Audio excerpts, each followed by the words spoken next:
মশলার রানী এলাইচি। আর এলাইচির এটা হচ্ছে অকশন, যেটা কেরালাতে বিল্টন স্পাইসেস সেখানে হয়। হয়তো আপনারা অনেকে জানেন আর বা জানেন না। আজকে আপনাদের সেই তথ্য পুরো জানাবো। এলাচ, লবঙ্গ, দারচিনি, জয়িত্রী, জায়ফল সমস্ত এটা হচ্ছে বিল্টন স্পাইসেস। তো এখান থেকে মাল কেনার পর, অকশনে কেনার পর এইভাবে গ্রেডিং করা হয়। গ্রেডিং করার পর আপনার সেইগুলোকে প্যাকেজিং হয় এইভাবে। তো প্রত্যেকটা জিনিস আমি আপনাদের ডিটেলসে বলবো। তার আগে আমার ভিডিওটা যদি আপনাদের ভালো লাগে, চ্যানেলটিকে অতি অবশ্যই সাবস্ক্রাইব করবেন। এগুলো হচ্ছে কাঁচা এলাইচি। আর আমার নাম হচ্ছে জয়কৃষ্ণ কুনার। আর আমার অ্যাড্রেসটা আপনাদেরকে অতি অবশ্যই বলবো। আমার অ্যাড্রেসটা হচ্ছে মহেশগ্রাম, কিন্নাহার, বীরভূম। সব থেকে কাছের রেলওয়ে স্টেশন হচ্ছে আমোদপুর জংশন। আর আমার থেকে যদি কেউ মাল নিতে চাও তো ডিসক্রিপশনে দেওয়া হোয়াটসঅ্যাপ, ফেসবুক লিঙ্কে আপনারা গিয়ে কমেন্ট করুন। আর যদি কেউ চান মাল নিতে তো মাল নিতে পারবেন। তো এবার বলি আপনাদেরকে, এলাইচি, দারচিনি, জয়িত্রী, জায়ফল এই সমস্ত মাল যে অকশন হয়, অকশন হওয়ার আগে কীরকম থাকে, কীরকম, যাতে করে আপনারা ভালো জিনিসটা ভালোভাবে কিনতে পারবেন। এটা হচ্ছে এলাচের গাছ। আর এই গাছেই কিন্তু এলাচ প্রচুর পরিমাণে ধরে। আর এলাচ গাছের সম্বন্ধে একটু বলে দিই। এলাচ গাছ এমন একটা গাছ যে একটু বেশি রোদ হয়ে গেলেও নষ্ট হয়ে যায়, আবার খুব বেশি জল হয়ে গেলেও নষ্ট হয়ে যায়। তো এইগুলো বেশিরভাগ পাহাড়ের ঢালানের ওপরে হয়, যেখানে জল কখনো জমে না, অথচ রোদ মাটির মধ্যে সবসময় কিন্তু ভিজে ভাবটা, স্যাঁতস্যাঁতে ভাবটা থাকে। আর এগুলো দেখছেন এলাচ এইভাবে ধরে আছে। কে কে জানতে যে এলাচ এইভাবে ধরে তারা অবশ্যই কমেন্ট করবে। যারা যারা জানতে না যে না এইভাবে এলাচ ধরে, জানতাম না, তারাও কমেন্ট করবে। এইরকম হয়ে যাওয়ার পর এলাচ কিন্তু কাঁচা অবস্থাতেই গাছ থেকে তোলা হয়। ভালো এলাচ কখনো সবুজ হয় না। যে এলাচটা দেখে গাছ বেরোবে সেই এলাচ কিন্তু সবুজ কালার হবে না, সেই এলাচটার রং সাদা হবে বা হলুদ টাইপের হবে। তো যাই হোক, তো আমাদের দেশে গ্রিন এলাচের চাহিদা হওয়ার জন্য কিন্তু গ্রিন এলাচ বেশি সবুজ অবস্থাতেই তুলে নেওয়া হয়, যাতে করে মার্কেটের দাম, সঠিক দাম পাওয়া যায় এবং চাষিরা অনেক প্রফিট পায়। ওই জন্য সবুজ অবস্থাতেই এলাচ কিন্তু তুলে নেওয়া হয়। সাথে সাথে এগুলো ফুল। আর এলাচ গাছ একবার লাগানোর পর কিন্তু অনেক দিন হয়। আর এটা বছরে 2-3 বার এর ফলন হয়।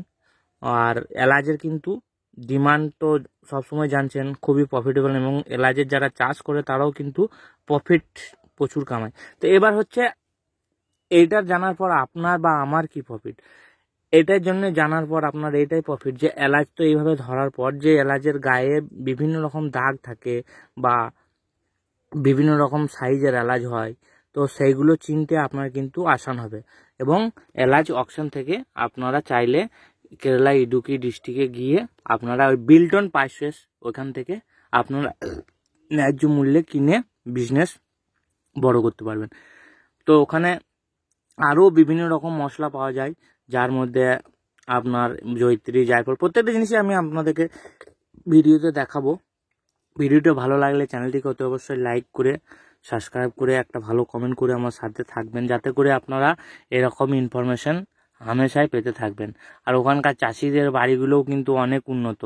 এটা যেটা দেখছেন এটা একটা চাষির বাড়ি। এটা ওখানকার একটা চাষির বাড়ি এবং খুবই বড় বাড়ি, এবং ওনার অনেক এরকম বাগান টাগান আছে।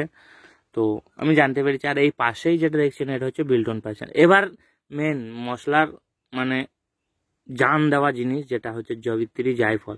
এই গাছটা হচ্ছে জয়িত্রী জায়ফলের গাছ, যেটা আপনারা দেখাবো। এটা প্রথমেই দেখালাম, এটা গাছে ফুল ধরে আছে।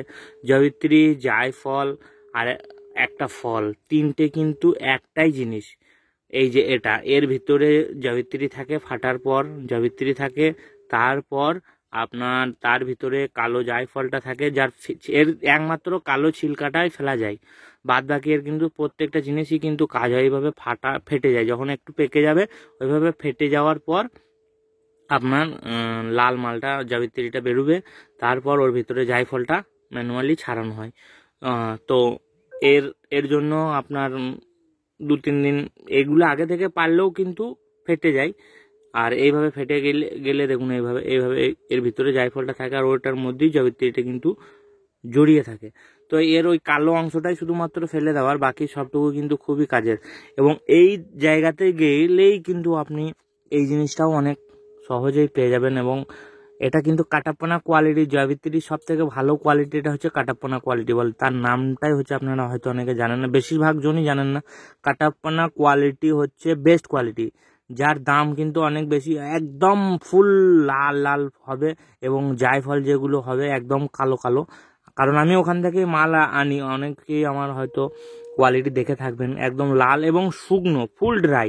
জাবিত্রী যেমন ধরুন কলকাতা বা বড়বাজারে বিভিন্ন জায়গাতে দেখা যে জাবিত্রী পাওয়া যায় সেগুলো হচ্ছে স্টোরে রাখা জাবিত্রী, যার ওয়েট লস হতে দেওয়া হয় না। কিন্তু আমরা যে জাবিত্রী আনি তার ন্যাচারাল কালার থাকবে এবং সে অনেক দিন ঘরে রাখলেও কিছু হবে না। কিন্তু কলকাতা বা ওখানকার যে জয়িত্রীগুলো হয় সেগুলো শুকনো হয় না, পুরো ড্রাই অবস্থাতেই চলে আসার পর মার্কেটে বিক্রি হয় এবং তার ওয়েট অনেক লস হয়। আর দ্বিতীয় কথা হচ্ছে এই মাল কিন্তু খুব তাড়াতাড়ি খারাপ হয়ে যায়। তো জয়িত্রী সম্বন্ধে আমার মনে হয় আপনারা অনেক কিছুই জানতে পারলেন। আর জয়িত্রী ওখানে মোটামুটি 1000-1200 টাকা থেকে 2200-2300 টাকা কিলো দরে পাওয়া যায়। তো বিভিন্ন রকম ক্যাটাগরি, বিভিন্ন রকম দাম। তো তার জানার জন্য আপনাকে ওইখানে যেতে হবে, না হলে আপনারা জানতে পারবেন। ঠিক সেই রকম এলাচিও ওখানে ধরুন 1500 টাকা থেকে, এখনকার দাম 1500 টাকা থেকে 2000। এর মধ্যে আরও অনেক কিছু জিনিস যেগুলো অ্যাড হয় সেগুলো আমি কিন্তু ভিডিওতে আপনাদেরকে বলতে পারবো না। কারো যদি জানার ইচ্ছা থাকে তো ডিসক্রিপশনে গিয়ে আপনারা দেখুন, আমার অন্য ভিডিওতে বলা আছে। তাছাড়াও আমাকে কমেন্ট করুন বা আমার হোয়াটসঅ্যাপ ফেসবুক লিঙ্কে জয়েন করুন, আমাকে সেখানে আলাদাভাবে পার্সোনালি কমেন্ট করুন, আমি তাদেরকে অবশ্যই বলবো। আগের ভিডিওতেও আমি গোলমরিচের সম্বন্ধে বলেছি, এই ভিডিওতেও আপনাদেরকে বলছি, কারণ মশলার মধ্যে কিন্তু গোলমরিচটা কিন্তু অনেকই ডিমান্ডেবল প্রোডাক্ট, যার কারণে গোলমরিচ, লবঙ্গ এইগুলো কিন্তু আপনারা, আমাকে অনেকজনই আমাকে ফোন করেন যে দাদা আমি এলাইচি নিয়ে ব্যবসা করতে চাই। তাদের উদ্দেশ্যেই আমি বলি, যে ব্যক্তি এলাইচি নেবে সে লবঙ্গও নেবে, সে গোলমরিচও নেবে, সে দারচিনিও নেবে, সে জায়ফলও নেবে, সে জবিত্রীও নেবে, আরও বিভিন্ন রকম মশলা সেগুলোও নেবে। কিন্তু এই সঙ্গে বেসিক্যালি বিরিয়ানি মশলার মধ্যে আপনাকে এই সব কটা আইটেমই রাখতে হবে, না রাখলে কিন্তু আপনার ব্যবসা গ্রো হবার মতো চান্স নেই। কারণ একটা মাল আপনার থেকে নেবে আর একটা মাল অন্যজনের থেকে নেবে। আবার একটা আইটেম নিয়ে কাজ করতে পারবেন তখনই পারবেন যখন আপনি সেই আইটেমটা আপনি লার্জ কোয়ান্টিটিতে কাজ করবেন, যেমন 20 টন, 25 টন, 50 টন, 100 টন আনাবেন, তখন কিন্তু একটা প্রোডাক্ট নিয়েই কাজ হবে। তো এর জন্য বলি 20, 25, 30, 50 হাজার টাকা দিয়ে যারা ব্যবসা শুরু করতে চাইছেন, বলছেন দাদা আমি এলাচ দিয়ে করবো, কোনো দিনই হবে না। একদম ডাইরেক্ট বাস্তব কথা, কোনো দিনই সম্ভব নয়। একটা আইটেম অত টাকা লাগিয়ে অত কম টাকাতে হবে না। তার জন্য আপনাদেরকে হবে ওই 5 টাকা 10 টাকা পাতা মশলা যেগুলো হয় সেগুলো কিন্তু আপনারা আরামসে ভালোভাবে করে ভালো প্রফিট জেনারেট করতে পারবেন এবং ধীরে ধীরে বিজনেসটাকে আগে নিয়ে যেতে পারবেন। আমি এই দেখুন এখানে গুন্টুরে গেছিলাম কিছুদিন আগে, গুন্টুর লঙ্কা মন্ডি, এর অনেক ভিডিও আপনাদেরকে দেওয়া আছে গুন্টুরে, ভিডিওগুলো ডিসক্রিপশনে দেওয়া থাকবে, আপনারা গিয়ে দেখুন, লিঙ্ক দেওয়া আছে, বা আমার চ্যানেলে গিয়ে দেখুন। বিভিন্ন কিছু কথা আমি বলে রেখেছি। লঙ্কা কিন্তু খুবই প্রফিটেবল একটা ব্যবসা, যে ব্যবসায় লস হওয়ার চান্স অনেক কম। তো ভিডিও ভালো লাগলে সঙ্গে থাকুন, দেখতে থাকুন, ভালো থাকুন আর বিজনেস শুরু করুন।